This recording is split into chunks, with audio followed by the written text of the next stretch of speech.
1 Timothée chapitre 3. Cette parole est certaine, si quelqu'un aspire à la charge d'évêque, il désire une œuvre excellente. Il faut donc que l'évêque soit irréprochable, mari d'une seule femme, sobre, modéré, réglé dans sa conduite, hospitalier, propre à l'enseignement. Il faut qu'il ne soit ni adonné au vin, ni violent, mais indulgent, pacifique, désintéressé. Il faut qu'il dirige bien sa propre maison, et qu'il tienne ses enfants dans la soumission et dans une parfaite honnêteté. Car si quelqu'un ne sait pas diriger sa propre maison, comment prendra-t-il soin de l'Église de Dieu? Il ne faut pas qu'il soit un nouveau converti, de peur qu'enflé d'orgueil il ne tombe sous le jugement du diable. Il faut aussi qu'il reçoive un bon témoignage de ceux du dehors, afin de ne pas tomber dans l'opprobre et dans les pièges du diable.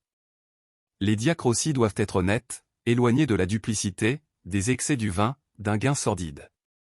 Conservant le mystère de la foi dans une conscience pure. Qu'on les éprouve d'abord, et qu'ils exercent ensuite leur ministère, s'ils sont sans reproche.